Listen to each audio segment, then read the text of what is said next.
So the general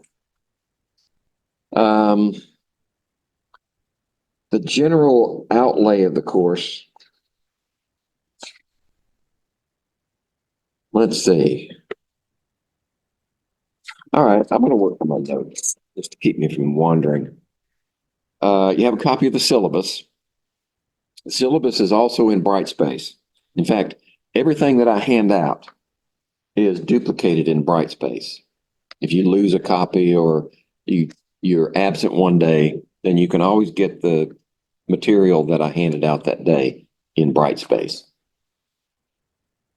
Let me share and see if I still got it up. Come on. There it is. So I have my browser still up. Yeah, there it is.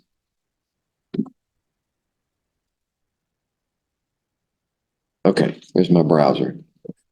And I'm going to go to, has everybody accessed the course in Brightspace just to orient yourself? Okay, so you're familiar with working in Brightspace. All right, I don't have to do that part. I just need to get us in there. Have you looked at the course itself in Brightspace? Okay. Is it confusing or intuitive?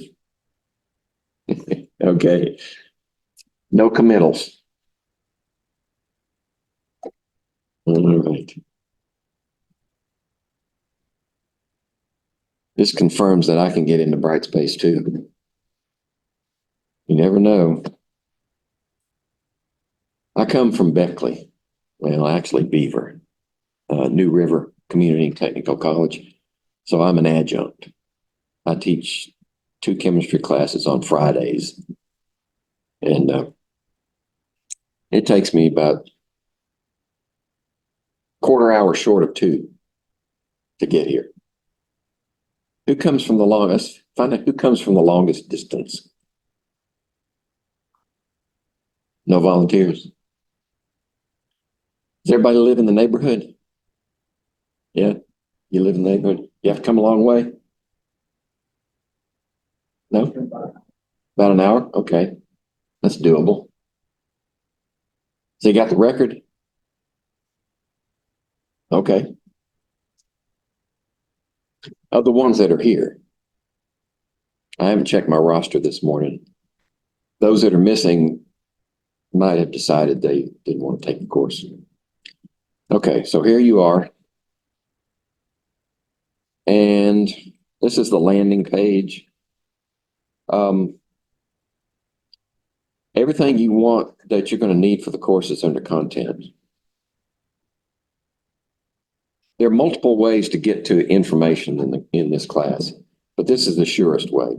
Go to content, and if you're going to end up on the last page that you were reading the last time you were there. So start here. Lessons and resources will put you back in the at the beginning. And here's a syllabus. You see from back there? Well, we got one over there too.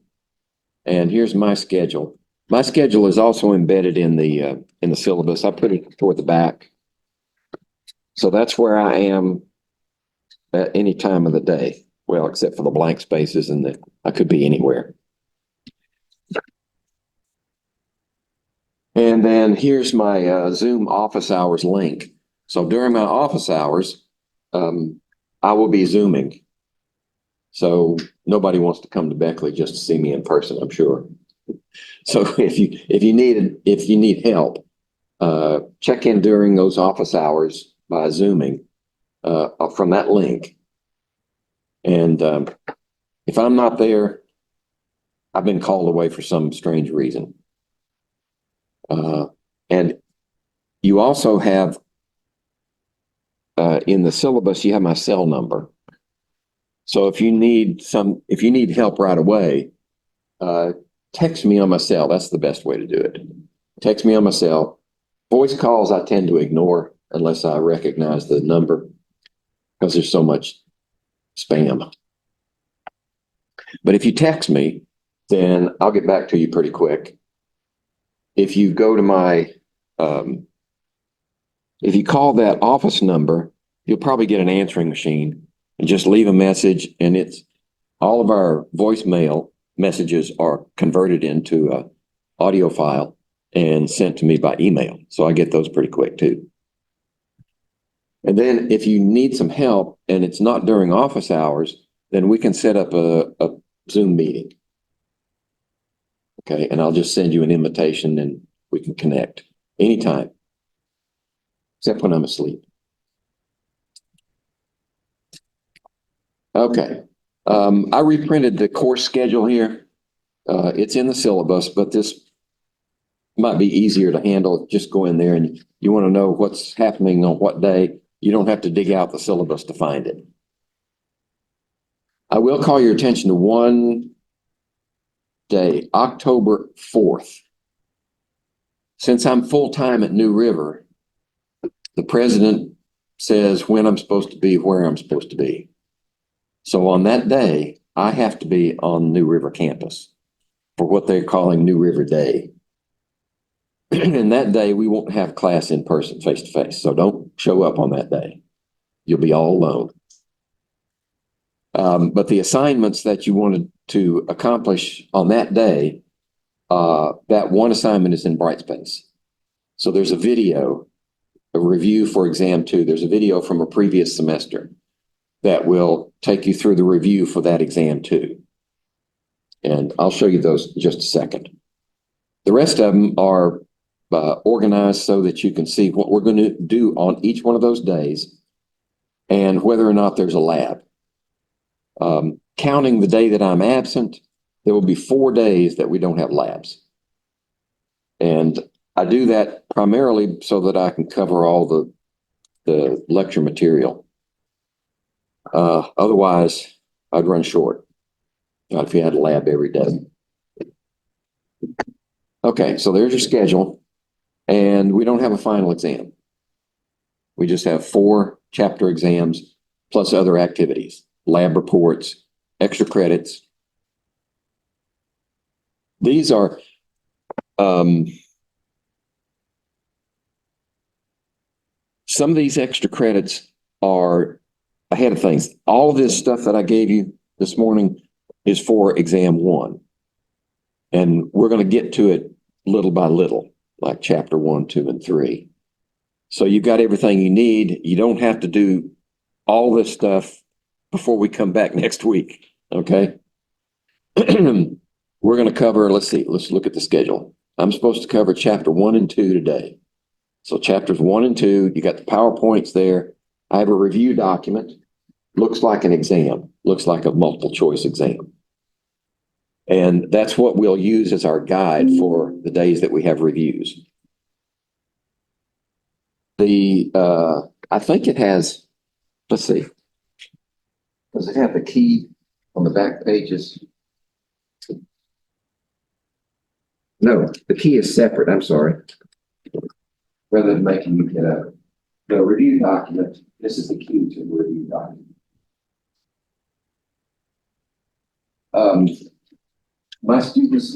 Some of my students like to take the review document, since it's set up like an exam, they like to take it and just sit down and work it like an exam.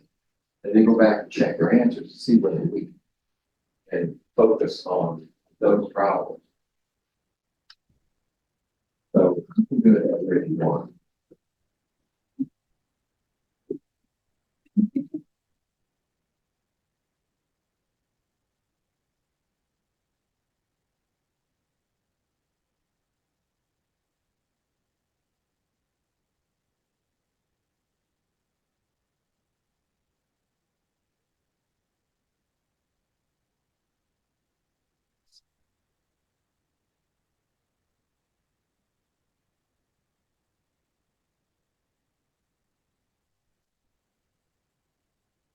Okay.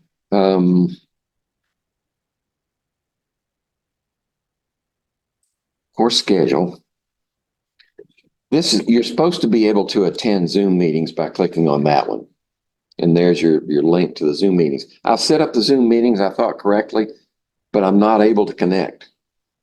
I can't connect. I don't know if you can connect, but I've got to work out those kinks. It seems like first day, every semester, The first day always has this problem. And I'm not sure why this time. So I'm zooming now from my New River personal Zoom account. So unless you zoom in from that personal Zoom link, which should be in the syllabus actually. Yeah, there it is on page 11. At the bottom of the page in that blue link, that's my personal Zoom account. That's the one I'm using to Zoom now. And the reason I like to Zoom is so that I get a recording of things that are happening. Like they'll record this and they'll record my shared screen. And then afterwards, I'll take those MP4 files and splice them together and edit them for dead air and mistakes. And then I'll I'll upload them to my YouTube account and then post the link in Brightspace. I'll show you where that is in just a second. I have a collection of links, so you can go before I post the one that we're doing today. You can go in and see the one that we did last semester. And if you don't want to wait for today, it'll look a little different. This homework, I call it optional because it is. You don't have to do these homework problems. I would focus on I just leave them in here so that they don't disappear into the ether. But use the review document. I think that'll be more valuable to you. Only if you're ambitious, do all those homework problems. They're from the end of the chapter. Okay. We have 4 modules for each of the exams. And within each module, you'll find first a checklist. I put this together so that you know what you need to do, what's considered extra credit. I didn't put the crosswords in there. I'm going to have to update it. The extra credit for the getting to know your periodic table, which is, there it is. The one that's got all the instructions on it. And then the second page has a blank periodic table. That's extra credit. I can't recall how much it's worth right now. Maybe a fourth of an exam, something like that. Crosswords. I know the crossword puzzles, I just started doing those. So I hope to get enough crosswords so that there's one for each chapter. I do have the first 3 made. All right, so you have 3 crosswords, and that's just to familiarize you with the vocabulary so that you learn the most important terms without being drudgery memorization. Work the crosswords. Everybody likes crosswords, right? And then you can get credit for it. Well, if I take all of the crosswords that I'm going to give you through the semester and average that grade together, that's an exam grade. So there should be, let's see, how many chapters do we have? 10? Yeah, 10 chapters. So should be 10 crosswords if I get them all done. I've only got 3 so far. So I have to create the ones for the next chapters. Back to the checklist. So this shows you what you need to be doing for this exam. First one. All right. Who's showing up?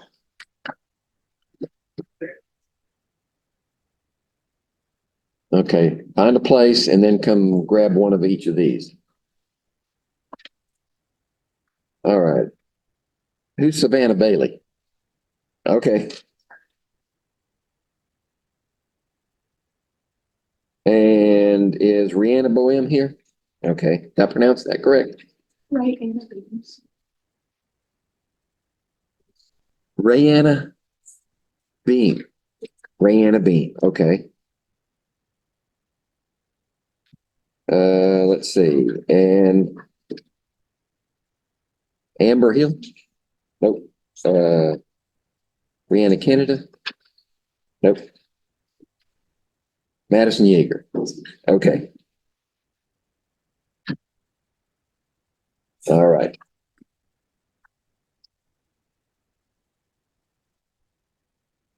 Okay, so one of the handouts is a periodic table.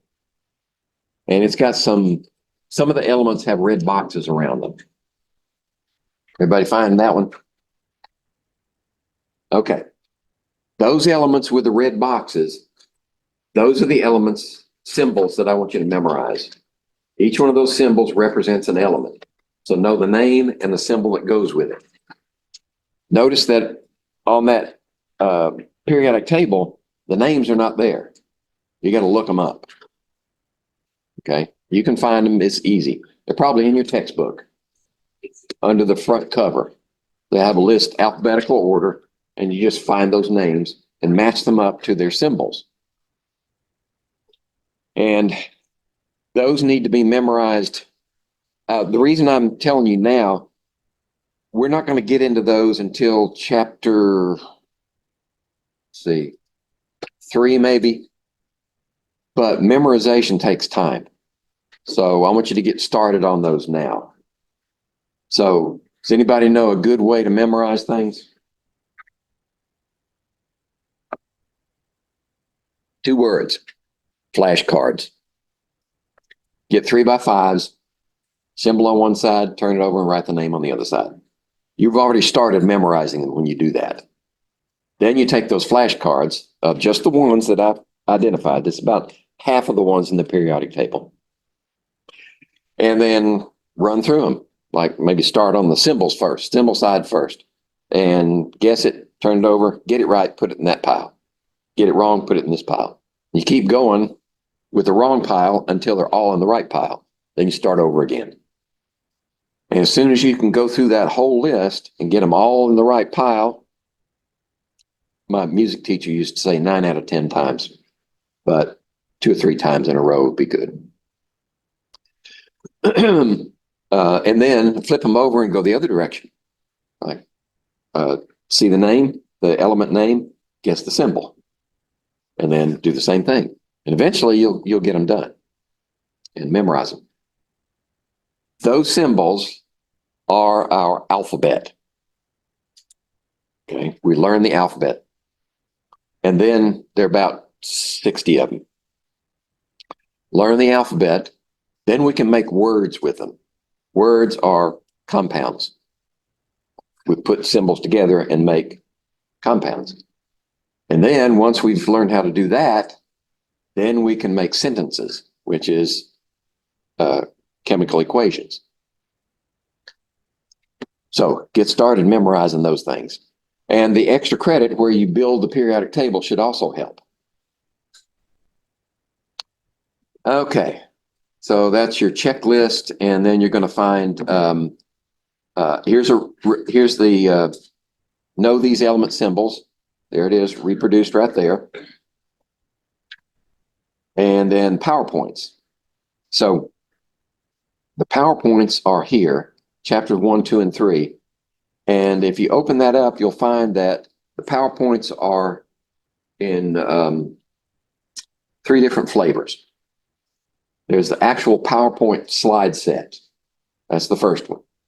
And usually you can click on that and it'll interpret it for you. But if you have Microsoft Office, then you can download them and look at them at your leisure. The next one is PDF file. If you don't have access to Office or you don't have it with you at the time, you can look at those PDFs. In fact, if you just click on it, Brightspace should bring it up like this, and you can see the slide sets there. The only thing wrong with PDF is it doesn't have animations and it doesn't have embedded videos. So you'll miss out on those if there are any. Okay, and then the last version is a HTML file. All you have to do is click on this. It will come up in, everybody know what HTML is? Hypertext Markup Language. It's the programming language for browser pages. So it will come up in your browser and it will give you all the animations and all the embedded videos. Like that. Just click on that, and I need to fix it. Sorry. Make myself a note. Yeah, this is good.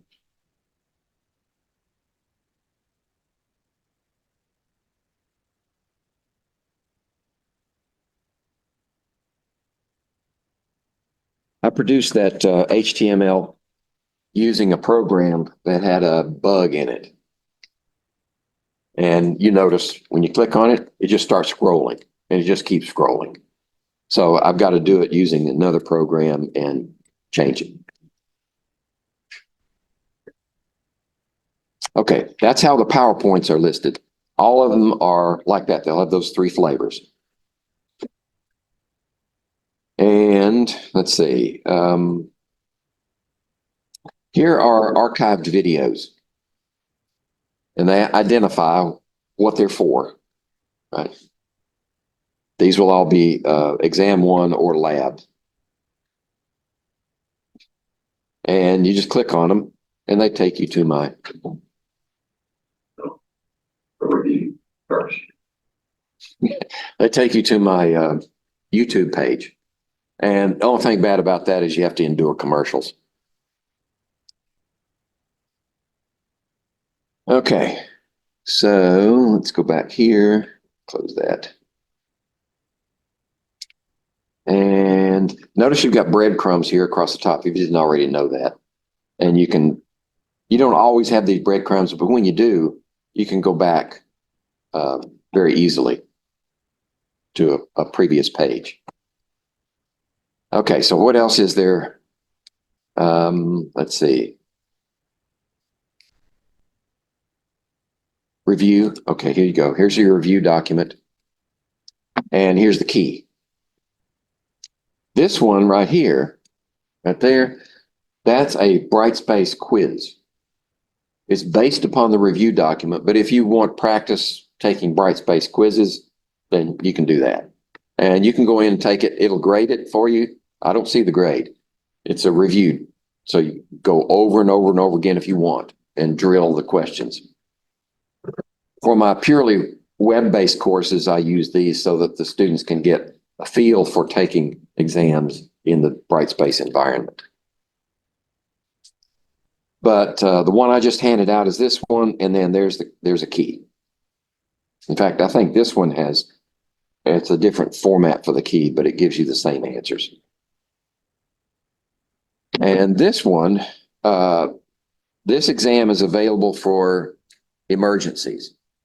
And if you know you're not going to be available on the day of the exam, contact me. And if I think you've got a legitimate excuse, then I'll open this up for you so that you can take the exam in Brightspace. Here's your extra credit periodic table. That's the one that with the blank periodic table on the second page that you fill out. So there's another copy of it. I've got due dates here, but those due dates are not right. I don't think. September 12th. It might. I don't know. I try to take all the due dates off of them this semester because that way, when I copy the course into the next semester, I don't have to go in and change all the due dates. I just rely on the syllabus for your due dates. Okay, so that's a good topic. So what are the due dates for the various assignments? Well, obviously the exams are on, let's see, September 13th will be the exam one. On that day, your extra credits, all of these extra credits are to be turned in. You can turn them in early if you want, or wait till that day on the exam day and turn in your extra credits. Okay. There are separate due days for the labs. As a general rule, if we have a lab this week, then the report for that lab is due the next time we have the next lab. So that may be 1 week, or if we skip a week, it could be 2 weeks before you have to turn in that lab. Okay, and that's the way it's set up. Oh, that reminds me, another reason that I Zoom meetings and post the videos is because half of what I'm saying right now is going to go like that. That's just the way it is. That's the way our brains work. We don't catch everything that happens in this environment. So the videos allow you to go back and see what you missed. I had way back before videos, I had a tape recorder and I took it to a chemistry class with me, and the professor was very accommodating. I sat over on one side where I could plug it in and because it didn't have battery, and record the meeting, and then I'd go straight home and listen to it and complete my notes with the stuff that I missed. In fact, his name was Dr. Badley. And I was taking a course from it. It was Advanced General Inorganic Chemistry. And one day I walked in, I was late, and he was waiting on me. The whole class was sitting there. He was waiting for me to set up my recorder. So that was somewhat embarrassing. All right, enough with the personal stories. Lab exercises are in a separate module here. And they're organized in order, right? So you can get a copy. Let's just go down to maybe lab techniques. Lab techniques is the first one we're actually going to get our hands dirty. So there's the assignment. And if you click on this assignment, then you'll get the document. There's the document. Click on that and you can download the document. And then if you forget and you don't bring it to class on the due date, you've got till midnight that night to submit it in Brightspace. So you just scroll down to, well, where is it? Oh, I'm not a student. I'm an instructor. I got to be a student for it to show up. So let's go back, drill back down to lab techniques. There it is, assignment. There we go. There's where you upload it right there. So if you don't bring it to class with you that day, if you forget, then you can submit it online with this upload.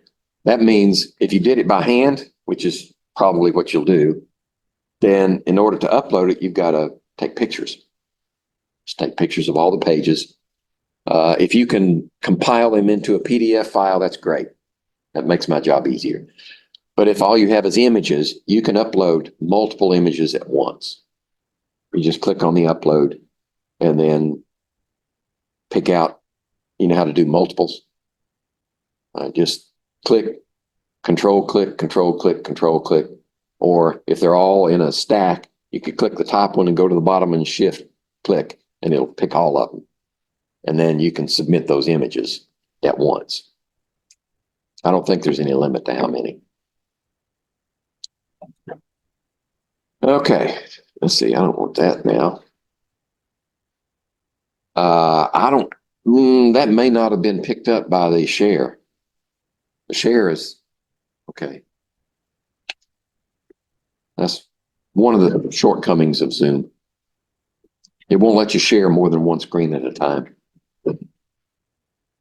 Okay. You can stop me anytime if you have questions. All right. So there are all our lab exercises. And if they're all expanded, all you have to do is hit this collapse all. Right. And that shrinks them back down, and you can just expand the ones you want. Let me see. When in doubt, go to the syllabus. If there's something in here that doesn't look right, go to the syllabus and check, like dates, due dates, and things like that. The syllabus is the final arbiter of everything. So let's see. Shall we? Okay, yeah, we do have 10 labs. So for the labs, I might as well get it out of the way. For the labs, you're going to need a lab coat if you don't already have one. One knee length, like this one. If you were in the Beckley area, I could tell you where to go to get one. I'm not sure where you would go around here. Anybody know? Or do you already have a lab coat? Nobody has a lab coat. Well, you're going to need one in MLT, right? I would hope. We use the disposable ones. Oh, okay. If you have access to disposables like aprons, right? If you work in a hospital or a doctor's office and you have disposables, you can bring one of those. Right? But if you want and you don't have access to disposables, buy a bona fide lab coat. Disposable gloves we supply. We have eye protection over there in the buckets on the bench, but they're probably scratched. Right? So if you're picky about your vision, buy a set of. They don't have to be goggles. They can just be those wraparound cover polycarbonate things. Know what I mean? Yeah. And I didn't bring any with me today, but I have a few extras. See, they don't look exactly like this, but this is something like I'm talking about. Just something to protect your eyes. I may, when we actually go in the lab, I'll try to bring some extras. Okay, so that's lab exercises, and I guess that's it. Let me see. Let me check my notes to see if I missed anything.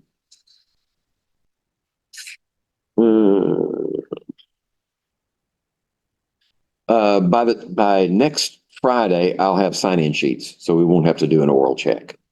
You can just come in and sign your name. I do that because the college tells me to. I think it's because we get government grants stuff, and we have to prove that students are there in order to get the money. All right. These review documents that I'm going to hand you for each of the exams are a good way to focus your energies. I mean, if you've got a lot of my students work, have families, lots of people and things tugging on their time. If you want to maximize your efforts, work from the review document. Read the chapter, pay attention to the PowerPoints, go back and look at the videos to fill in the blanks, and work as many review document problems as you can. If you're short on time, just do every odd one or every even one, so you can get all the way through, because they're duplicates. We approach from the same problem from different angles to see if you really understand. So go through them. If you're short on time, just go through them and do all the odds or all the evens. And then if you have time, go back and finish them out. Your two best friends in chemistry are curiosity. Right? You're not just going through you're not just taking the course to get a grade. Right? You really want to know something about the natural world. Curiosity is, in fact, researchers need curiosity. Some of them, unfortunately, don't have curiosity. It's just a job. And then your second best friend is boredom. If you work these problems and you work all of them, you work as many problems as you can get your hands on, eventually you're going to start seeing patterns. You're saying, I know how to do that. That's no fun. I mean, it's not taxing my brain. It's not teaching me anything new. So you're getting bored working those types of problems. That's good, because the way you learn chemistry is to work problems. Solve problems teaches you chemistry. I'll introduce the material to you, but working the problems is where you actually learn chemistry. right? That's probably true for most sciences. Yeah. Okay. Let's see. All of your lab reports will be informal.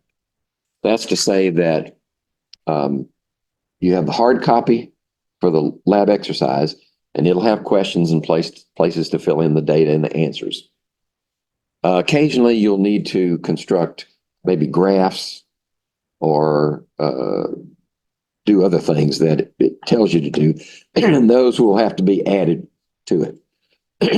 But in this class, since this is an introductory class, we don't do formal lab reports. Has anybody ever done a formal lab report? No? Okay. You have to take my other course, 213, that I teach in the afternoon. They're the lucky ones. They have to do formal lab reports. Excuse me. And let's see if I missed anything else. Okay. If you really want to learn something, working in groups is essential, right? See if you can cooperate in groups, and for resources, efficient use of resources too. But working in groups gets you the information, the observations, the numbers, the data comes from the lab experiments that we're going to do. But when you fill out your lab reports, when you answer those questions, do it from your own brain, right? I advise you not to regurgitate your neighbor's answers. Now, if you're fortunate enough to be in a group where you've got somebody that's just right on top of it and they give you the right answers and you copy those, then you're likely to get a good grade. You know, unless I get tired of reading the same answer from the group. But if you do that and everybody in the group is lost, and you think one of the persons knows what's happening, and everybody copies their answers, then you could all tank. Okay, so your best bet is to do it yourself. Answer your own questions. All right. Let's see.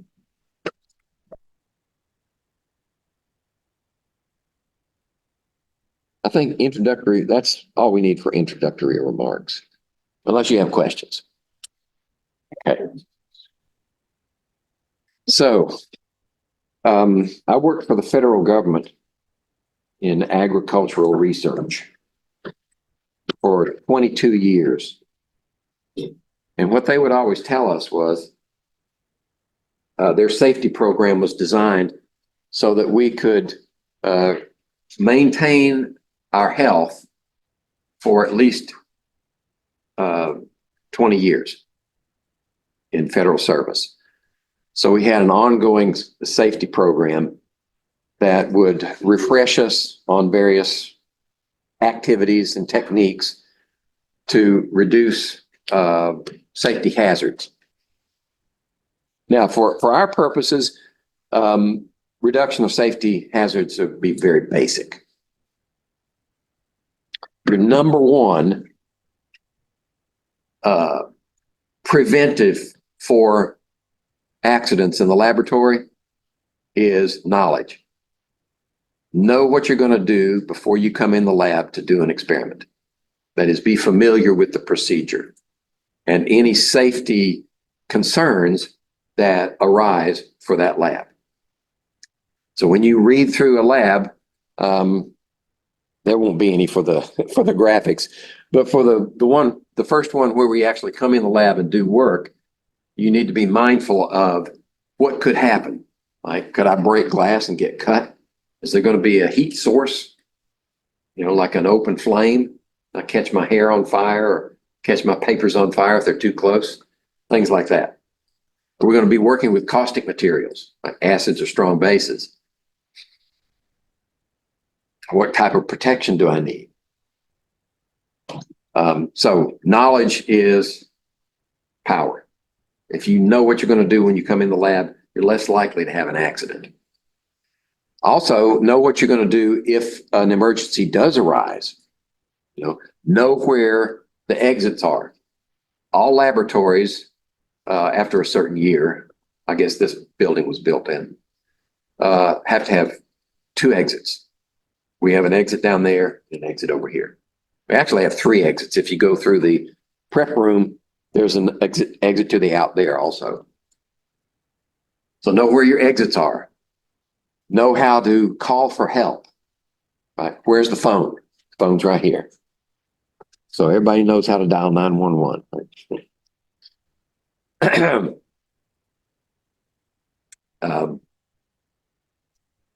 And then know where emergency equipment and first aid kits are. So if you catch fire, you got a fire blanket there in that red box. Everybody know how to use a fire blanket? See that loop hanging out of it? You just grab that loop and then start turning counterclockwise like that. And the blanket will feed out and wrap you in it. And then you can stop, drop, and roll. If there's a fire somewhere and there's a fire extinguisher, everybody know how to use a fire extinguisher? We used to do periodic fire extinguisher training every couple of years. When the old fire extinguishers were expired, then we'd use them for training. And we'd set an oil fire in a cut drum, half a drum, and practice with fire extinguishers. These fire extinguishers are made for all types of fires. They call them ABCs. They'll cover combustible paper fires, chemical fires, liquid fires. And the way you put out a fire with one of those is you pull the pin, and then you actually, with these, they have a propellant and a solid matrix in them. So it's best if you invert it a couple of times to get it mixed. And then you take that hose and you aim it at the base of the flame. That's the origin of the fire, and that's where you need to direct your suppressant. We have wash stations. The eye wash station back there, they're in yellow. Right? You just put your face down there and push the handle, and it'll drench your face if you get something on your face. If you get covered, then we have a shower. You just stand under that shower and pull the yellow handle. Don't do it unless you absolutely have to, because water comes out there at gallons per second, and it will cover this whole lab in water in just 10 or 15 seconds. But if you've just been splashed all over your body with something that's caustic, then that's one of the reasons you wear a lab coat, right? You can strip the lab coat off and get rid of a lot of the problem. But if it gets anywhere else, stand under the shower and drench yourself. We'll worry about the cleanup later. There's a drain in the floor. It's just that it's not big enough to drain that much water quickly enough. Paper towels. We've got two first aid kits on the wall. If the face wash doesn't work right, then we have backup bottles on the wall. They've got caps on them. You just twist them off and they break off, and then you squeeze them in your eyes. Let's see. There are mentions of things to wear. Goggles or glasses to cover your eyes against chemical or shattered glass. Safety equipment we've talked about. Never work alone in the lab. Right? That shouldn't be a problem for us. I mean, we've got dozens of people here. You're going to have partners. The partners are there to help you in case of an accident. If you get something in your eye, you're not going to be able to find your way to the wash. Somebody needs to help you. Also, and this is not directly related to safety, is if you have a lab partner, you will have a lab partner, you exchange information, contact information. then if you, for some reason, your car breaks down, you can't get to the lab, your partner can complete the lab and give you the information so you can complete the report. So you and your partner need to be very cooperative.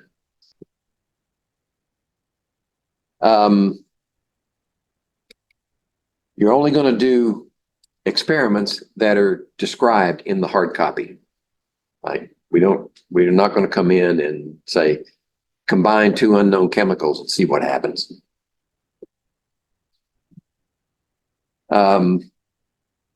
Wear appropriate clothing. So when we do a lab, if you'd like to run around in shorts and open-toed shoes or sandals, that's okay until when we do a lab. If we do a lab, then you better bring some closed-toed shoes and long pants along with your lab coat. We want to cover as much of you as possible so that minimize hazards. Let's see. Your clothing needs to be, your clothing and your hair needs to be controlled. In other words, if you have long hair, you don't want to lean over an open flame and have your hair go in like that and go plump.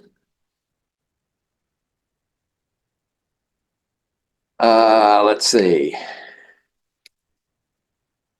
Right. When we do the lab, all your purses, your backpacks, satchels, anything else goes on the floor under the desk. Or you can put them up here, out of the way. Because they will be a hazard if they're on the bench top. They'll be in your way. You'll only need the method. Keep the method with you and a pencil. Or a pen. And we want to be sure that our routes of egress, and this is dictated by OSHA standards, Occupational Safety and Health Administration, is egress from a lab space or from any space, actually, office or lab space, is a minimum of 2 feet. So these squares, these tiles on the floor are 1 foot wide. So if you've got 2 of those tiles side by side and there's space with 2 tiles, we're good. We've got a minimum 2 feet egress.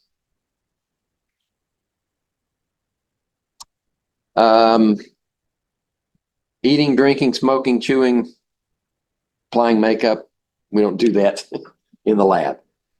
You can bring a drink in like I do. I don't do any experiments up here, so this is a safe space. If you have a drink with you, you can keep it until the lecture's over, and then when we do the lab, just put your drink up here. And then you can come get a drink if you need it. We have to do it that way because we use a lab space for both lecture and lab. If we had a separate lecture room, then when you come in the lab, you would have to leave your drinks outside. What do you do with your waste materials? Well, liquid wastes from our experiments, we'll have beakers with waste marked on it. And none of the stuff that we use is going to be excessively reactive with one another. So we can put all the waste into one beaker, and then I'll dispose of it. Some things can go in the trash, right? And I'll tell you what that is. Some things can go down the drain, right? They're non-corrosive. I don't know, we have a salt solution. Right? One of our experiments, we mix sand and salt together and try to separate them, right? So one of the products might be in excess of salt water, like go down the drain. It's the old adage, the solution to pollution is dilution. Right? Used to be, before the EPA started getting more aggressive. So these companies along rivers would just dump their waste in the river and hope that there would be enough water to dilute their toxins. Turns out that there's not. Okay. Cleanliness. Right? Keep your lab space free of clutter. Right? Only what you need to do the lab and record your information is in the lab space. My predecessor, whose name escapes me at the moment, was an organic chemist. And one characteristic I've noticed about organic chemists is they keep a very messy kitchen. Just if you go back, well, don't do it. If you were to go into the lab space, I've cleaned it up a little bit, to make space for what we're doing, but it's still an organic mess. Chemists are just sloppy. Organic chemists are sloppy. And I don't know how they get away with it. They produce good results, but if it was me, that's a recipe for contamination. So keep the lab as clean as possible. Has anybody had a biology course? Micro? No micro? Okay. One thing you learn in micro is called aseptic technique.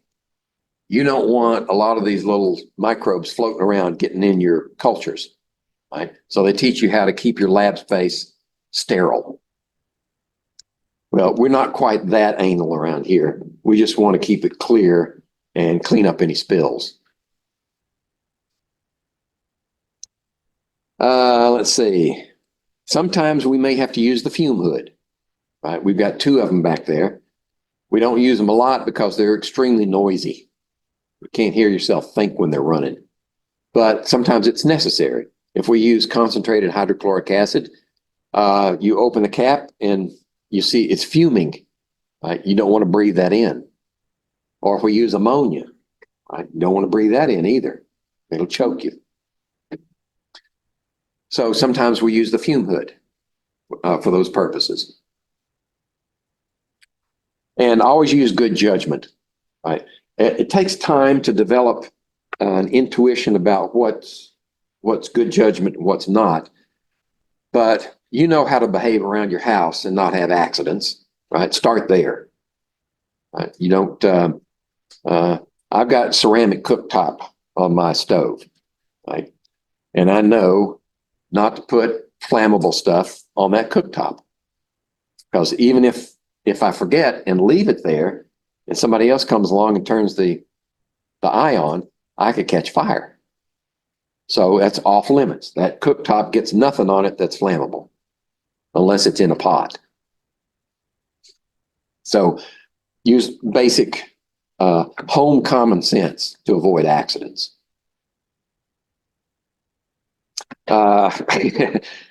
We don't taste our chemicals here.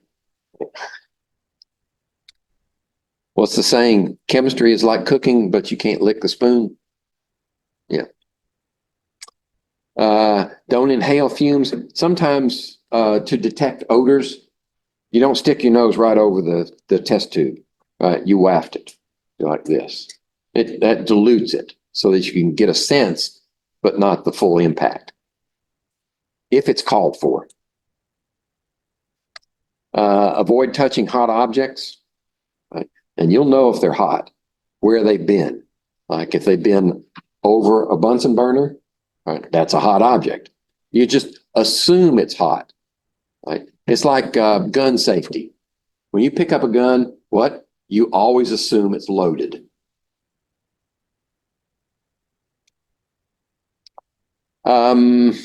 Let's see. Dealing with glass tubing, you won't have to do that. But if you were to insert glass tubing through a rubber stopper, you would lubricate it with water, and then you would hold it as close to the stopper as possible when you're pushing it. If you hold it out here and you get off just a little bit, you're torquing that glass rod, and it could snap, right, and go right through your hand. So you hold it close. If you ever do this in the future, you hold the glass close to the stopper and inch it through. There we are wafting. Now, this information is not just to hear me talking, right? There are going to be questions for you turn this safety exercise in, and we've covered answers to those questions up to this point. Material safety data sheet. I think now they just call it safety data sheet. And everything that we're going to use in the lab has a safety data sheet that looks something like this. And it tells you what is the material, what are the hazards for using the material, And if there's not one with the method, you can find it over there against the wall in that black binder with red letters on it. Everything that we use in this lab is in that binder, the safety data sheets.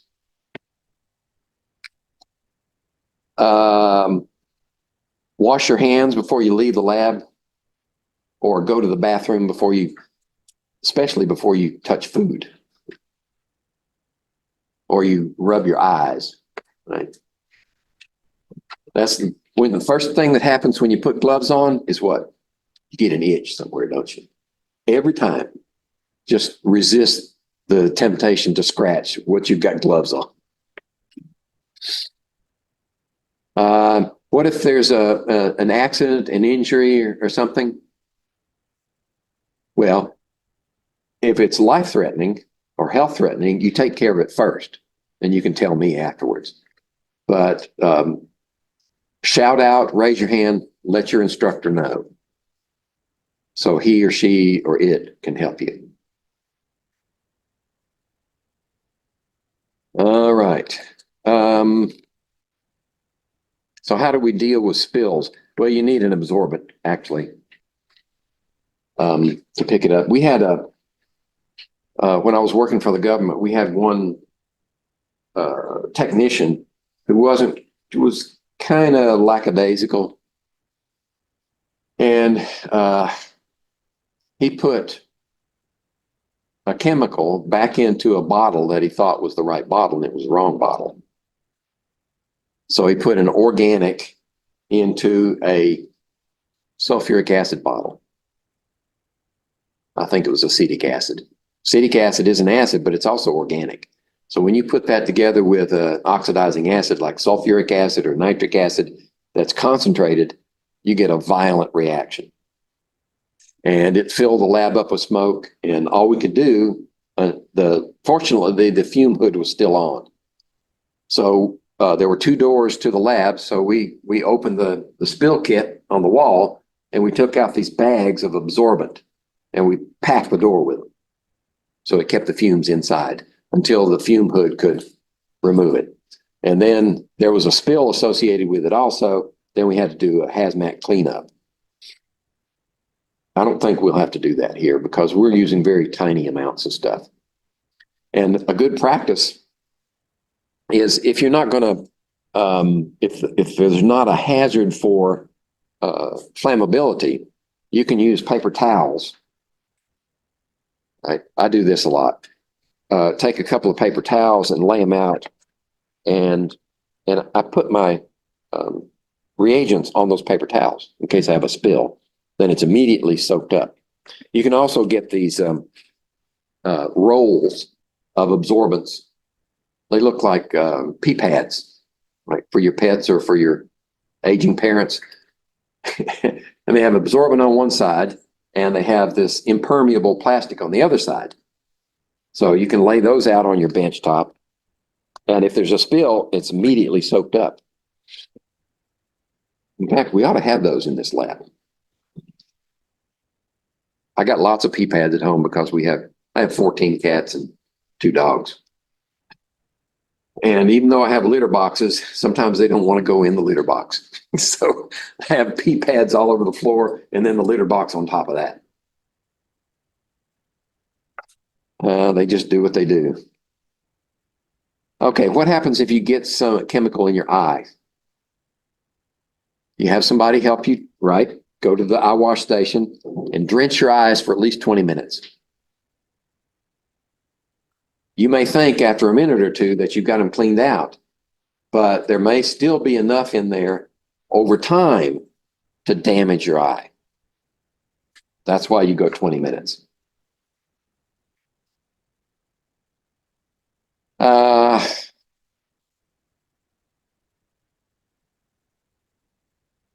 Oh, that's interesting.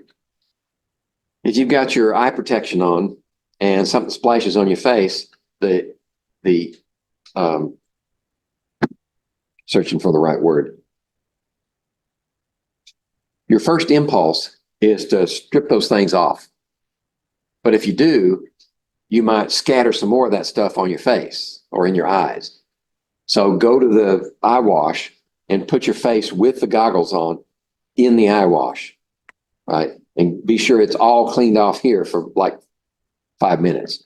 Then you can take them off and finish washing your face.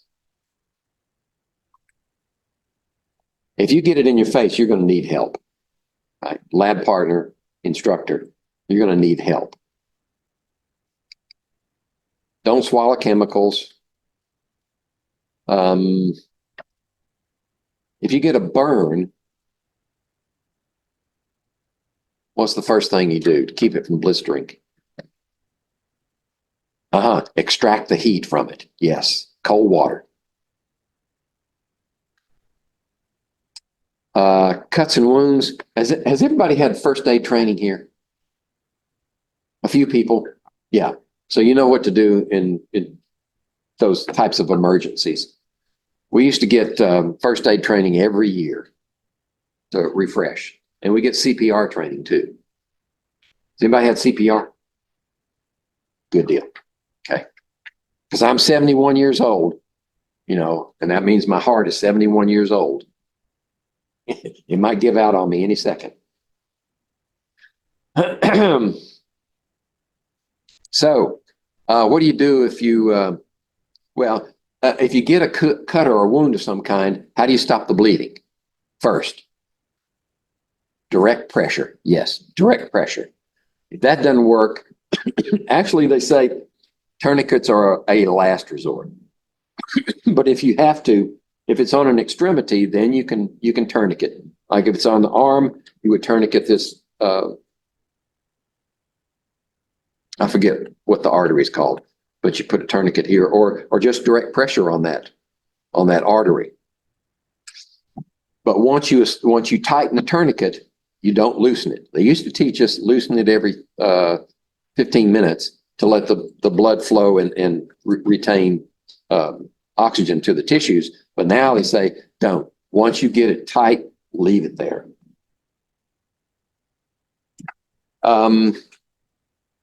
So if someone's unconscious from electric shock or inhaling some toxin, that can cause respiratory failure.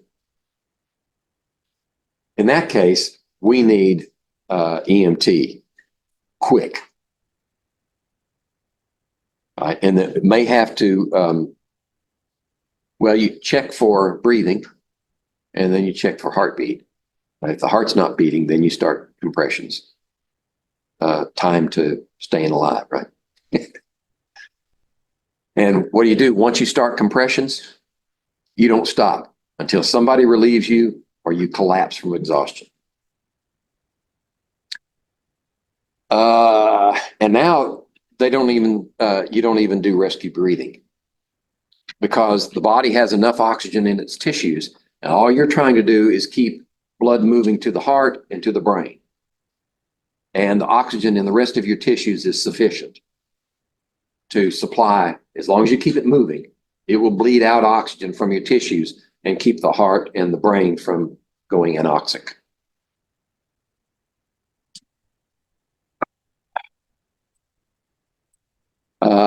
Fire. We talked about stop, drop, and roll, and extinguisher operation. If there's a fire, hopefully it'll happen while I'm here, so I'll grab the fire extinguisher. Unless anybody's had training. Anybody volunteer firefighters?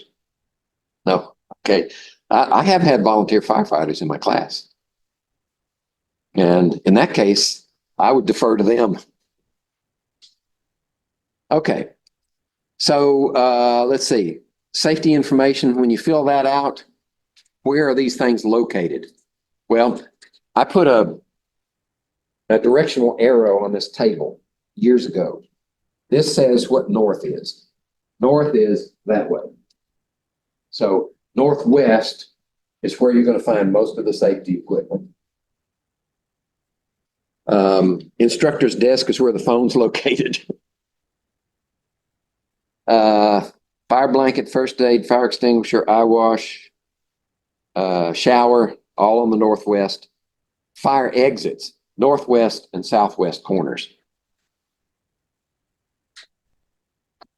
Let's see, safety data sheets on the north end of the bench.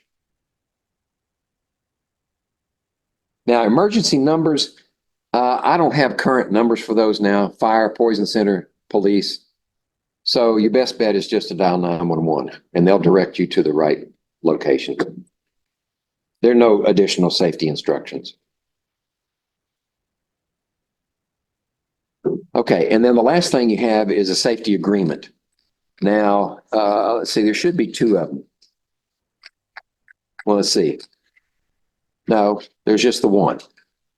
What I want you to do is on that page, which is page number, what is it? Pages are not numbered, 9, page 9, is read those safety points. And then if you agree to them, sign it, date it, put the course. Your lab section is, there's only one, so you can leave that blank. You don't have a locker number yet, so you can leave that blank.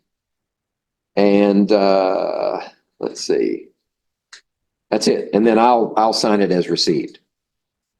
And just give me that sheet, and I'll keep those up here. I thought there was supposed to be a place to put contact information. There's not. Okay, this is just a safety contract. I used to have one that put contact information, like if something happened to you, then we'd know who to contact, but it's not in here. Okay. We're coming up on 1 o'clock. We go to 1:05. Okay, so that's all you have to do, and you can complete that now, or you can bring it back to me next Friday. And I would suggest that you take the next one. We're going to do this one on next Friday, introducing graphing techniques. Just read the introductory parts to it up through page 24. And we'll discuss that in class and then start working on it in class so that you can, when you start to draw graphs, if you've drawn, has anybody ever drawn a graph before? Okay. So it won't be new to you, but some of the requirements for scientific figures may be new to you. You probably just drew general graphs. The type of information that has to be in the graph and how to present it best. And then, of course, there are questions to answer also. So just read the introductory material, and then we'll talk about it during lab period next time. I've only got one chapter to cover next week, so we should have plenty of time to do the lab. Okay, any questions?